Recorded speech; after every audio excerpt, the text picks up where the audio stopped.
दानिश, आतिफ बोल रहा हूँ। मेरा ख्याल है आपको तारुफ कराने की ज़रूरत नहीं थी। अगर आपका नंबर न भी होता तो मेरे लिए आवाज़ पहचानना कोई मसला नहीं था। थैंक्स कहकर उसने पूछा, कहाँ मिलोगे? इस वक्त तो अपने ऑफिस में हूँ। और खैर तो है, परेशान से लग रहे हो। सुनकर आप भी परेशान हो जाओगे, उसने मुस्कुरा कर कहा।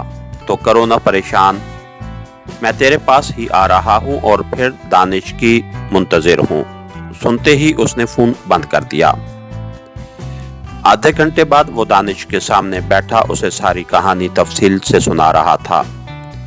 दानिश उसका एक अच्छा दोस्त था। उसका ताल्लुक ISI से था। वक्त पड़ने पे दोनों एक दूसरे की मदद के लिए कमर बस्ता रहते थे। आतिफ की बात खत्म होते ही वो मुस्तफसर हुआ, तो इस ज़मन में मैं क्या कर सकता हूँ? जहाँ से आर्डर आया है वहाँ तक अपनी भी पहुँच नहीं है।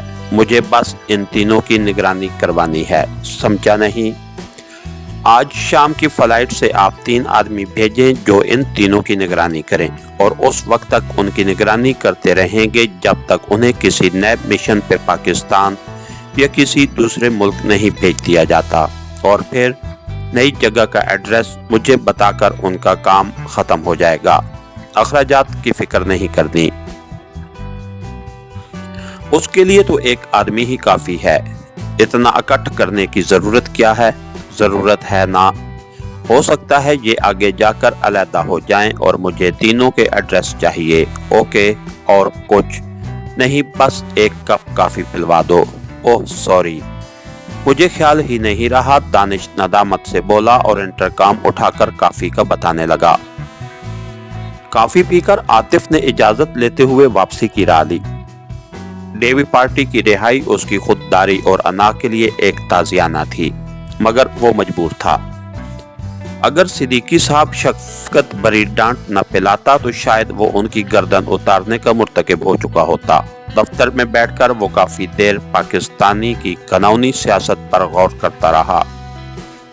उसकी महवियत इरफान ने आकर तोड़ी। सर, वो खबीस आपसे मिलने की दरखास्त कर रहा है।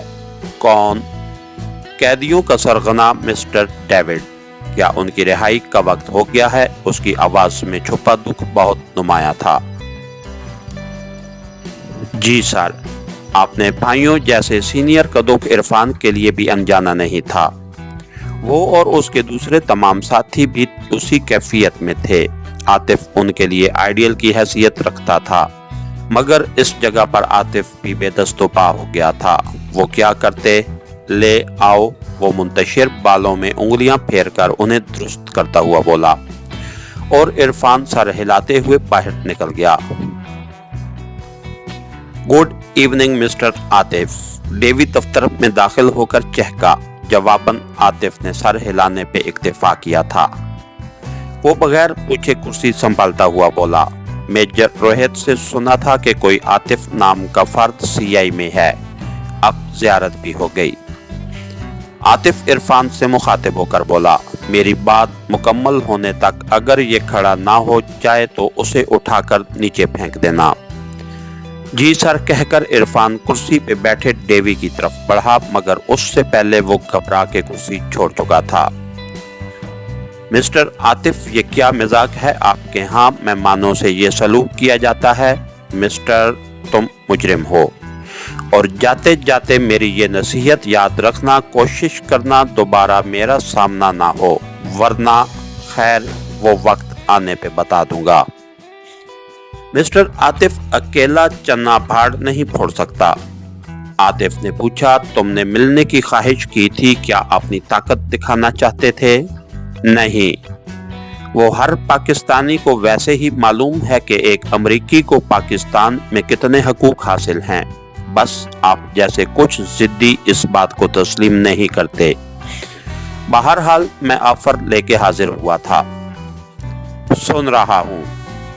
हमारे लिए काम करो, ग्रीन कार्ड और माहाना लाखों का मुआवजा वसूल पाओ। काम भी कोई खास नहीं, बस हमारे मकामी कारकुनों के कामों से आंखें बंद रखो। आपको बजाते खुद कुछ भी नहीं करना पड़ेगा। मेरे सीनियर ने तुम्हें कत्ल करने से मना किया है। اور مجھے ان کا حکم بحالت مجبوری تسلیم کرنا پڑا۔ لیکن یہ یقینی بات ہے کہ تم اگر مزید چند منٹ بھی سامنے رہے تو میرے صبر کا لبریز پیمانہ چھلک پڑے گا۔ پھر تمہاری تنظیم یا حکومت اپنے زر خرید کو کتنی ہی سزا کیوں نہ دیتی رہے، تمہیں اس کا کوئی فائدہ نہیں پہنچے گا۔ عاطف کا لہجہ اور انداز ایسا نہیں تھا کہ ڈیوی پر اثر نہ کرتا۔